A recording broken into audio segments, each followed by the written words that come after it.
muito bem-vindos ao universo de viagens e turismo.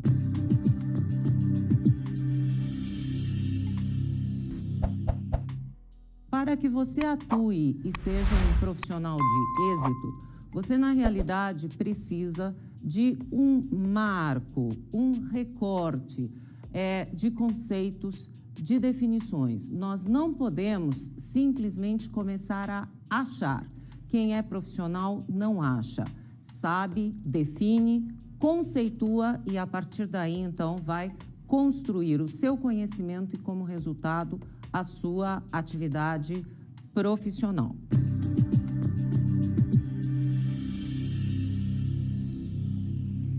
Vamos começar conversando sobre viagem. Não é essa viagem, como todo mundo às vezes fala, em roda de amigos, você viajou, não é nesse sentido. Agora é viagem no aspecto profissional. Viajar não é só ir de um lugar a outro, muito menos esse conceito atual de imaginar. Viajar, no sentido de um profissional de turismo, é o seu meio de vida e, portanto, nós precisamos encarar com muita seriedade. Esse deslocamento existe, porém, é um deslocamento já revestido de uma série de serviços. E se não houver criação de valor agregado e, portanto, como consequência, uma atividade econômica, será um simples ir de um ponto a outro.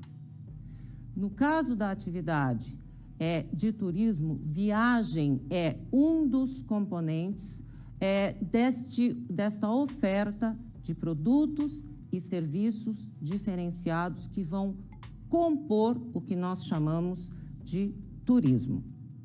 Afinal de contas, então, o que é turismo? Turismo é este deslocamento acrescido de serviços complementares, tais como uso de hotéis, uso de restaurantes, uma série de profissionais neste processo, que é o caso dos guias locais, artesãos e muitas vezes aqueles serviços que a gente nem imagina, nunca pensa que façam parte do composto turístico, por exemplo, bancos.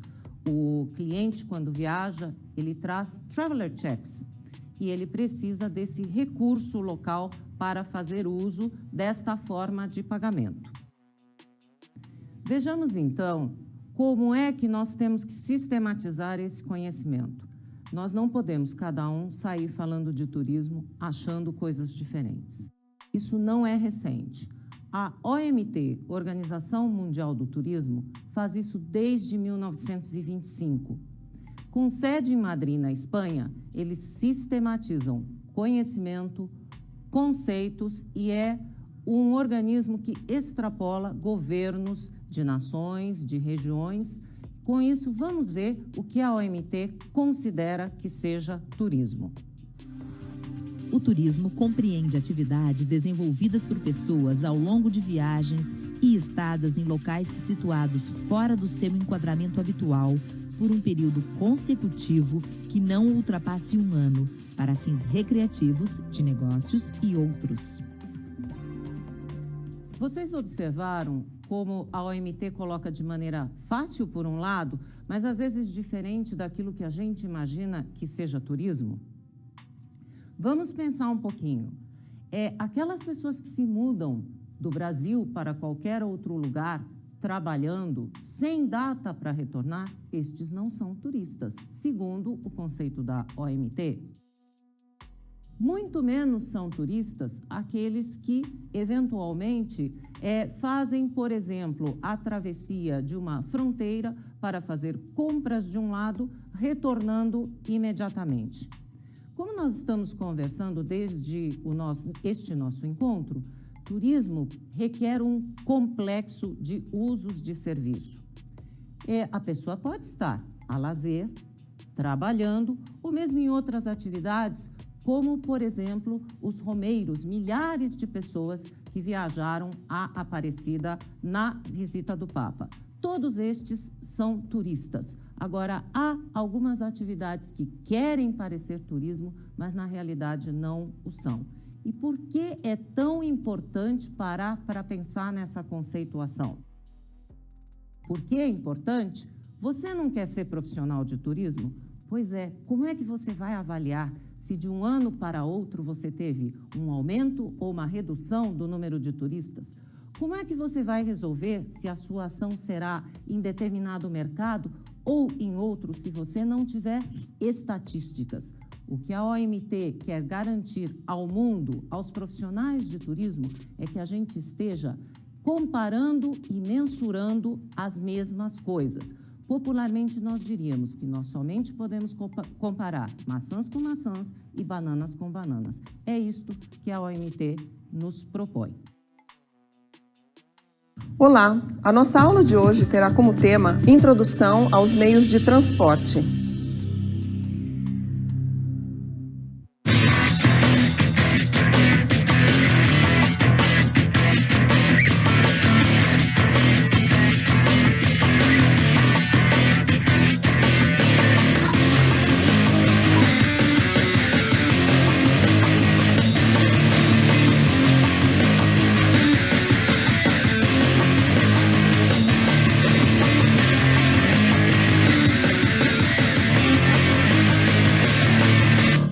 Os transportes são elementos essenciais para o desenvolvimento do turismo.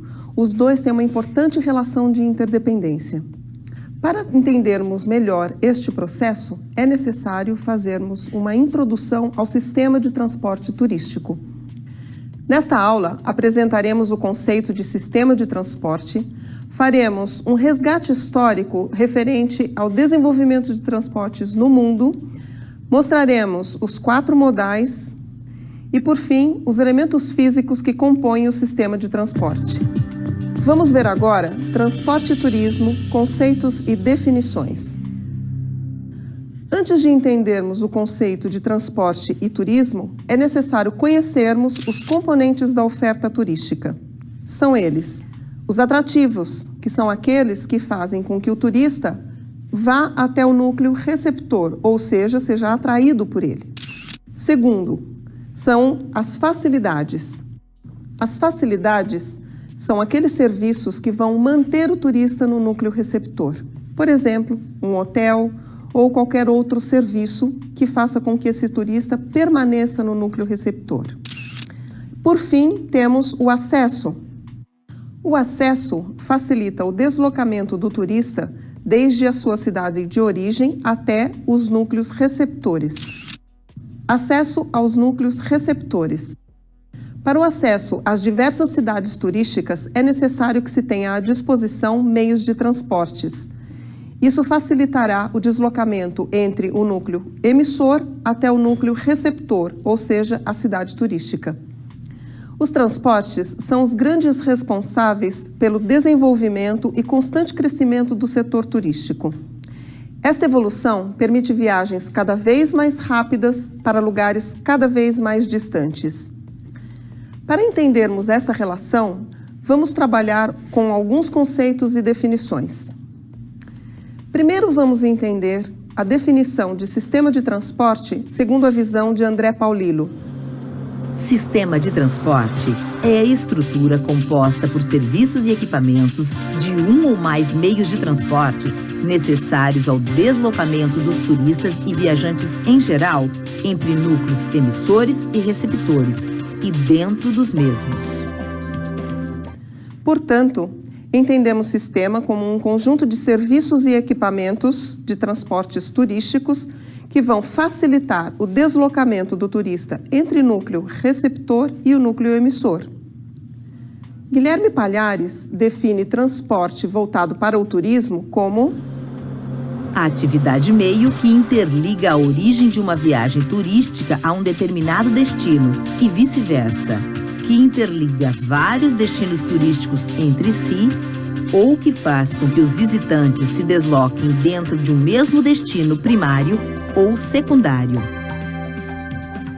Se analisarmos então esta última definição, perceberemos que a viagem inicia ainda na cidade de origem de cada passageiro, ou seja, ainda em sua casa. Vejamos um exemplo de uma viagem que combina o transporte aéreo, rodoviário e ferroviário entre dois destinos diferentes. O passageiro necessita de um meio de transporte que o leve até o terminal para embarcar e iniciar a sua viagem. Chegando no terminal, o passageiro embarca no avião com destino à primeira cidade, Paris, por exemplo. O passageiro então chega a Paris, toma um táxi até o hotel, passeia, se diverte e depois de 3 dias se dirige à estação ferroviária para embarcar no Eurostar, o trem de alta velocidade que atravessa o Canal da Mancha, para chegar então a Londres. Em Londres, o passageiro se diverte e após 3 dias sai do hotel de táxi, embarca no avião e chega ao Brasil. No aeroporto, precisará de um meio de transporte que o leve de volta à sua casa. Então, ele pega um táxi. Percebemos então que a viagem inicia ao sair de casa, combinando então vários tipos de transporte. A evolução dos meios de transporte. A evolução dos meios de transporte e uso simultâneo dos mesmos possibilitou não só o deslocamento das pessoas, mas também o desenvolvimento dos centros urbanos e, consequentemente, a consolidação do turismo no mundo. Nos idos de 1814, surgiu na Inglaterra a primeira máquina chamada locomotiva. Porém, somente em 1825 é que é inaugurada a primeira ferrovia, também na Inglaterra. O Brasil demorou um pouco mais para conhecer o transporte ferroviário. Foi somente em 1854, quando chegou a primeira máquina inglesa, chamada de baronesa, quando também foi inaugurada a primeira ferrovia brasileira.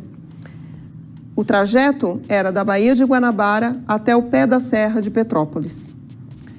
O ano de 1840 foi um marco para a navegação mundial. Neste ano surge a inglesa Cunard, a primeira companhia de navegação. O uso dos navios para deslocamentos de um grande número de pessoas entre os continentes foi essencial para o turismo. Começam então a surgir as viagens organizadas. O transporte rodoviário teve seu desenvolvimento também no século XIX. Foi em 1898, na Alemanha, quando surgiu o primeiro ônibus com capacidade para 16 passageiros. O grande desenvolvimento deste tipo de transporte ocorre somente após a Segunda Grande Guerra, em 1950, nos Estados Unidos. A grande expansão das autoestradas naquele país foi responsável pelo desenvolvimento do turismo. O transporte aéreo também teve o seu desenvolvimento a partir da Segunda Grande Guerra. Foi nos anos de 1950 que surgiram os primeiros jatos comerciais. O rápido desenvolvimento deste meio de transporte, que levava menos tempo para cobrir grandes distâncias, fez com que os transatlânticos perdessem a sua função de transportar pessoas. O avião, então, começa a reinar quase que absoluto. Surge, então, o turismo de massa e o turismo doméstico. Olá, pessoal, tudo bom? O tema da aula de hoje é hospitalidade e turismo.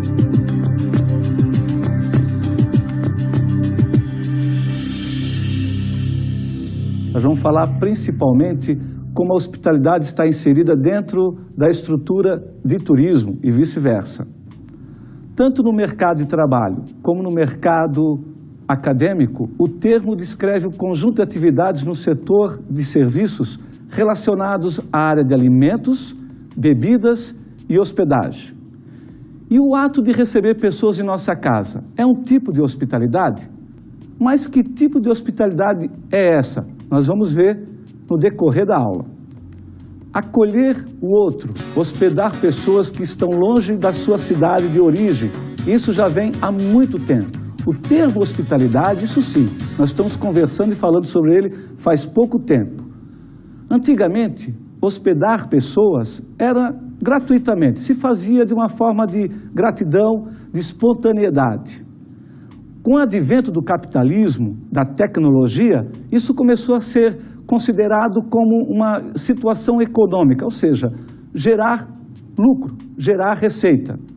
Mas vai muito mais além do que um simples atendimento. Nós temos aí uma troca de valores culturais, um respeito ao diferente, um respeito às diferenças culturais que existem em toda a humanidade. É isso que a hospitalidade proporciona, muito mais do que o lado econômico.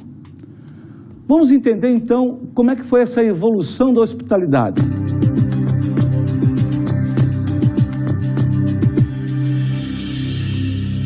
Primeiro, um dos principais passos que ocorreram foi a própria evolução da sociedade num olhar sobre a mulher. A mulher tornou-se um elo muito interessante que contribuiu para o crescimento e desenvolvimento da hospitalidade. O que é essa nova mulher? Ela age e pensa muito diferente da mulher antes da Revolução Industrial, por exemplo. E quais foram as principais contribuições? Principalmente nessa mudança de comportamento. Vamos ver alguns detalhes. Nos últimos anos, a mulher começa a trabalhar fora de casa. Existem, então, 2 turnos de trabalho, fora de casa e dentro de casa. A mulher se preocupa muito mais com o plano de carreira, muito mais do que o casamento e, às vezes, muito mais do que ter filhos. Ela se volta mais para o desenvolvimento profissional e o desenvolvimento da educação. Cria-se uma independência financeira. Ela começa a ter as suas próprias rédeas de ir e vir. Ela tem uma independência, no caso, como a gente viu anteriormente, como era a humanidade anteriormente, que ela tinha uma necessidade, uma dependência do homem. Com isso, cria-se uma demanda muito potencial, com muito potencial, principalmente para os hotéis executivos, que percebem aí uma nova estratégia. Podemos ter, então, e ver que acontece isso em alguns hotéis, o andar exclusivo, onde a estrutura totalmente exclusiva para as mulheres. Mas isso já vem há muito tempo. Veja o caso do secador de cabelo nas unidades habitacionais. A gente nem percebe, mas isso foi com uma tentativa de agradar as mulheres, mesmo porque são poucos os homens que utilizam o secador de cabelo. E esse é um dos elementos que mais aparece nos hotéis, nas unidades habitacionais de hotéis executivos. A mulher era o principal concorrente dos restaurantes. Mas como assim? Como é que uma mulher pode ser concorrente de um restaurante? Claro, naquela época, almoçar fora era raro. A mulher estava dentro do lar, podia fazer as refeições para o seu marido e os filhos. Inclusive, o número de filhos era muito grande. A redução de filhos também proporcionou uma mudança dentro das estruturas físicas e operacionais dos hotéis. Só para citar como exemplo, o tamanho das unidades habitacionais eram muito maiores do que nós vemos hoje. Claro, com menos filhos, eu não preciso ter tantas camas dentro de uma unidade habitacional. Inclusive, era incomum uma mulher naquela época trabalhar fora. Hoje, já é incomum ter uma mãe, por exemplo, que não tenha um salário, que não tenha uma independência financeira. Isso juntou e conseguiu formar o que a gente chama de uma renda dupla, a renda da esposa e a renda do marido, que proporciona condições de viagens. Mas será que é tão fácil assim, pessoal? Vocês vejam pela família de vocês, é tão fácil assim viajar, além do que vai disponibilizar de dinheiro, de receita? Mas não é fácil realmente, pessoal. Conciliar todos esses detalhes fez com que as férias e o tempo para a viagem ficasse mais curto. Lembro que quando eu trabalhava em hotéis de lazer, lá no começo da carreira, a gente dizia que um período de reserva de um hotel de lazer era de 15, 20 dias. Depois já de 5, 6 anos, 7 anos de trabalho, eu já vi que passou para 5, 6 dias. Diminuiu esse tempo. Tem que conciliar todos os fatores. Trabalho do marido, trabalho da esposa e as férias escolares dos filhos. Um outro fator bastante interessante foi a questão das mulheres se manterem por muito mais tempo solteiras, por 2 propósitos. Um deles é um plano de carreira a longo prazo e o outro, uma conquista na área de educação. Por exemplo, a busca de uma pós-graduação, ou antes mesmo uma faculdade, um mestrado, um doutorado, uma conquista na área da educação. Existe um outro fator que também contribui muito para esse desenvolvimento da hospitalidade, foi a questão da total responsabilidade das mulheres com os filhos. Eles são responsáveis, ou melhor, elas são responsáveis pela educação e pela sobrevivência desses filhos, completamente independentes do pai. É a mulher que trabalha e executa todas as suas tarefas em prol dos filhos. Então podemos concluir que essa mudança de comportamento das mulheres foi um grande ganho para a área de hospitalidade. Teve um crescimento e uma diversificação da hospitalidade. Veja, como citamos como exemplo anteriormente, somente na estrutura física dos hotéis, com a diminuição do tamanho das unidades habitacionais, com a diminuição também da questão do tamanho das famílias. Vemos a outra questão de alguns detalhes que foram colocados dentro das unidades habitacionais, ou até mesmo na estrutura de espaço dos hotéis, exclusivos para mulheres.